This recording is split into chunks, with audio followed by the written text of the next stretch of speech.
Spectacular Spider-Man is one of the most iconic superhero shows and definitely one of the absolute best animated Spider-Man series that we've ever gotten. However, it was canceled too soon. It was canceled before we even got a season 3. A lot of stories are still left out there to tell. But what if I told you there were actually plans to continue this series? What if I told you that they didn't plan on just continuing this series in a season 3, but instead they wanted this character to appear in another popular Marvel series to continue Spectacular Spider-Man's stories? So not in a season 3 of Spectacular Spider-Man, but instead in one of the best Marvel shows that we've ever gotten. And that's why today we're talking Spectacular Spider-Man was supposed to appear in Avengers Earth's Mightiest Heroes. But before we get into anything, guys, please, for me, like this video, subscribe to the page, and hit that noti bell. Alright, Spectacular Spider-Man in Avengers Earth's Mightiest Heroes. Yes, this was actually confirmed to be happening, to the point where they actually cast Josh Keaton, who voiced Spectacular Spider-Man in the original series, in Avengers Earth's Mightiest Heroes. They had it all planned. The entire episode Along Came a Spider was originally going to be surrounding Josh Keaton's Spider-Man, to the point where not only was he cast in this series, he actually recorded lines for this episode that they later dubbed over with Drake Bell when they decide to shift things towards the Ultimate Spider-Man universe. However, that being said, it does leave a lot of questions for us, the fans, especially fans who wanted to see the story continue for Spectacular Spider-Man. And while yes, I would absolutely love a season 3 of Spectacular Spider-Man, because of rights issues, that will very likely never happen. However, what could definitely happen is a revival of Avengers Earth's Mightiest Heroes. And would it be a retcon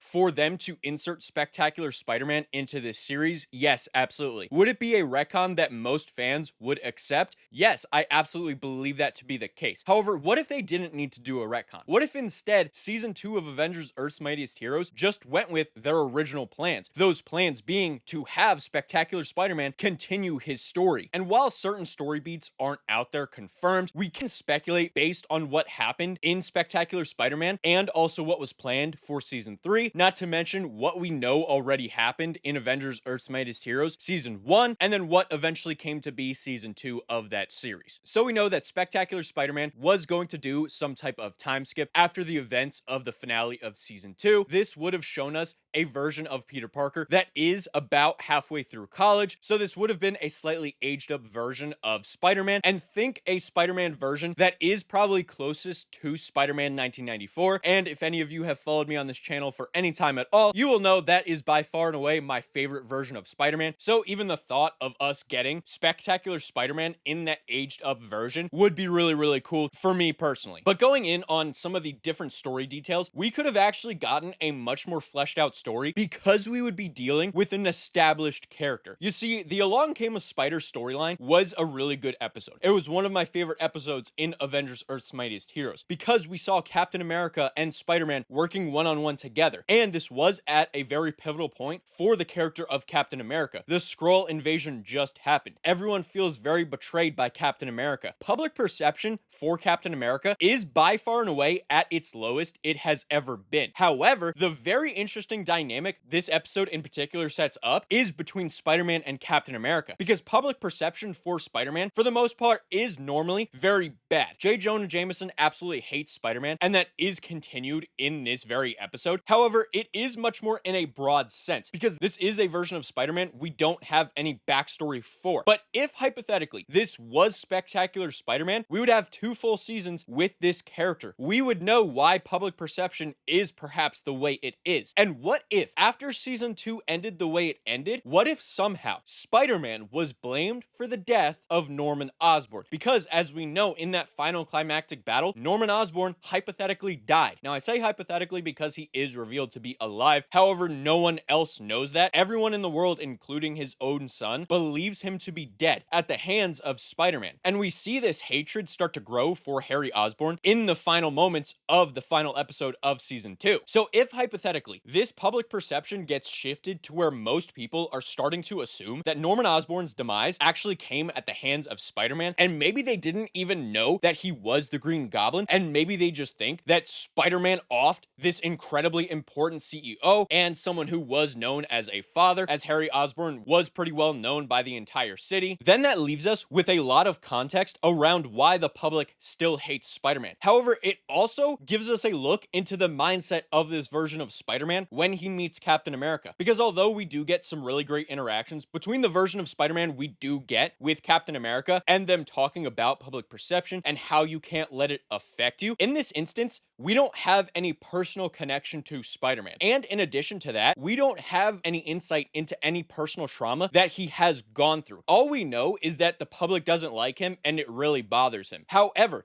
since in this hypothetical it is Spectacular Spider-Man, we do have 2 seasons worth of context. Not only that, we have a lot of the trauma that he is going through. It is all front and center for all of us, the audience, to know about. So not only would we have him struggling with public perception and struggling with the fact that not a lot of people like him, and in fact a lot of people dislike him even though he always is just trying to do the right thing. Now we add into that the fact that he is responsible for the death of his best friend's father. And then we compound that not only into just dealing with the fact that his best friend now blames him for that incident, which wasn't his fault at all. It was actually Norman Osborn's fault. We go even further than that, because in this scenario, the public would blame Spider-Man for losing a beloved CEO in Norman Osborn, and they would see Harry Osborn trying to take over the mantle of his father. Perhaps not as the Green Goblin, but definitely as the new acting CEO of Oscorp. So it would stand to reason that Harry Osborn would make it one of his missions to ensure that the public absolutely hates Spider-Man for what he did to Harry's father. So this would lead to a lot more deeper emotional interactions between Captain America and Spider-Man, because yes, we did get those amazing interactions in that specific episode, but they were very surface level. There wasn't any deep emotional connection to it. So if you consider how enjoyable it was to have just those surface level interactions, if you add a very deep layered storyline to this through the medium of a much more experienced Spider-Man that we have fleshed out, we would get to see even better interactions between Captain America and Spider-Man. They would get to connect and bond not over just what happens in public perception, but also over the concept of loss, over being blamed for something that you didn't do. Captain America quite literally is being blamed for the Skrull invasion because a Skrull impersonated him, and that allowed for the Skrulls to invade Earth because they saw Captain America as a symbol of peace, as a symbol of hope. So when someone was masquerading as him, it made it very easy for the public to believe whatever this impersonator was saying. And now Captain America is having to deal with the repercussions of all of that, even though he didn't do anything wrong. He was quite literally trapped in a cell for the majority of the Skrull invasion, only being able to free himself by the end. And when he freed himself, he was able to help the Avengers defeat the Skrulls, saving the Earth. But he doesn't get any credit for that. Instead, he only gets negative public sentiment for things that weren't his fault. So this could lead to a very deep emotional connection growing between Spider-Man and Captain America, because they could bond over the fact that they did not do anything wrong, and yet still the public is blaming them. And then they can also go a step further than that, where they talk about loss, talking about the loss of Norman Osborn, the loss of Peter's best friend, Harry Osborn, because while yes, he is not dead, he is effectively dead to Peter Parker, because in these moments, he does probably hate Peter because of the confessions that happened in the finale of Spectacular Spider-Man. And then you compound that with the fact that Peter quite literally takes photos of Spider-Man. And in this universe, it is very likely that Harry Osborn would have gone to Peter Parker and asked him for at least some type of help tracking down Spider-Man. And there's no way that Peter would have done this, creating a huge rift between them. A rift so large that would have probably resulted in Harry Osborn hating Peter almost as much as he hates Spider-Man. So they could have really bonded over the fact that they both suffered significant losses, Captain America with Bucky, and then Peter Parker with Norman Osborn and potentially Harry Osborn. However, you can actually take this deeper, because Captain America does eventually realize that Bucky is alive through the medium of the Winter Soldier. So if hypothetically this episode happens after Captain America already knows about Winter soldier, this could add even more deeper layers because it shows a friend that you thought lost, and then a lost friend returning only to become your enemy. So this could be something that Captain America not only helps Spider-Man deal with, but also gets the help from Spider-Man. Because maybe seeing some similarities in situations with what's happening with Spider-Man, Captain America can look within himself and he can see the truth about whatever situation is going on with Bucky. And maybe that can help him grow emotionally as a person and as a hero. Some of the other really cool things that would have been awesome to see would have just been some other Spider-Man villains appearing in Avengers Earth's Mightiest Heroes. Now, obviously, none of them appeared originally. However, that was mainly due to the fact they didn't want to take away from the actual story of Avengers. But if you hypothetically have established characters already, it won't take away from the story that much. So you can insert some Spider-Man characters here and there. You just have to do it carefully, and you can even do it in a montage scenario, or in my opinion, what would have been best if you bring back Norman Osborn in some type of pseudo Kingpin persona and have him ruling from behind the scenes. Then you have Spider-Man find out that Norman Osborn is alive. Then you can also have Norman Osborn interacting with multiple other characters, and those other characters very likely would not realize that he is the Green Goblin. Only Spider-Man would realize this, and this could actually create friction between Spider-Man and the Avengers, because if hypothetically Tony Stark and Norman Osborn get acquainted and Tony is able to be fooled by Norman Osborn, which could possibly happen, I could see a scenario in which Tony Stark and at least some of the Avengers look upon Spider-Man a lot more negatively after that situation. Now, do I think Captain America would also be one of those heroes? No, absolutely not. I think he actually would stay on the side of Spider-Man, and this could actually give us a pseudo Civil War situation, which we have seen in some other animated series. However, I feel like the inclusion of Spider-Man with this would be absolutely amazing, and having Norman Osborn being someone who starts this entire Civil War would actually be really, really cool. And because of how massive the roster of characters is with Avengers Earth's Mightiest Heroes, you could do a Civil War storyline better than we've ever seen in any type of animated medium. However, while I will admit this would be really, really cool, I don't know if it would fit in the greater storyline of Avengers Earth's Mightiest Heroes. All that being said, the one thing that I do think would really fit is more context around the character of Spider-Man, especially with his interactions with Captain America and even potentially Iron Man. If they do develop some type of bond down the line, this could lead to the creation of the Iron Spider suit. And while a lot of people normally aren't a fan of Spider-Man getting all teched up, it would make sense in certain scenarios. Maybe they only use the Iron Spider suit when he does go up against some pretty formidable foes. Now, when Galactus comes later on, it is just Spider-Man in his normal Spider-Man suit. However, that is mainly because we don't get a ton of Spider-Man in the series, and that is a version of Spider-Man that we haven't seen before. So if in this scenario, it's a Spider-Man that we've had literally 2 seasons of, and now he's appeared in multiple episodes of this series, it would definitely make sense for him to now, in his final climactic battle against the Devourer of Worlds, Galactus, that he has some type of upgraded armor, like the Iron Spider suit. And maybe it's something that Tony didn't design himself, but he and Spider-Man designed together. Because on this channel, I have stated that Spectacular Spider-Man is probably the smartest version of Spider-Man we've ever seen, alongside Spider-Man 1994. So it would have been really cool to have them dive deeper into that aspect of this character and to show him possibly working with Tony Stark and maybe even coming up with ideas that even surpassed what Tony was able to think of. Because we've seen in this universe, Tony Stark is incredibly smart, only realistically being outdone by Doctor Doom. However, even when he's outdone by Doctor Doom at times, Doctor Doom has admitted there are certain things that Tony Stark has been able to do that even Doctor Doom cannot do. So if we pair Spider-Man with Iron Man and we get to flesh out more of his genius, we would get an even more well-rounded character than we had from the original Spectacular Spider-Man series. Now, the last thing that I absolutely would have loved for them to do if Spectacular Spider-Man was included in Avengers Earth's Mightiest Heroes is if they decided to go ahead with the death of Captain Stacy, and maybe it happens in a way that Spider-Man gets blamed for it. And that's why public perception is against Spider-Man. So then you go to the interaction with Captain America, and instead of having to deal with things that perhaps weren't his fault and him just getting blamed for it, maybe in this scenario, even Spider-Man blames himself for it. Even Spider-Man acknowledges that it was his fault, and only Captain America can be the voice of reason for Spider-Man to get him to realize that not only is the public wrong about him, but Spider-Man is actually wrong about himself as well. Because because those events weren't actually his fault. And this could give us an even deeper emotional connection between Spider-Man and Captain America, two characters that I feel like their ideals line up so well. And this would help not only Spider-Man grow in this universe, but it would help Captain America grow a tremendous amount, because we know that Captain America blames himself to a degree for what happened to Bucky and eventually becoming the Winter Soldier. He carries a lot of not only grief for that incident, but a lot of guilt, because Bucky only was in that situation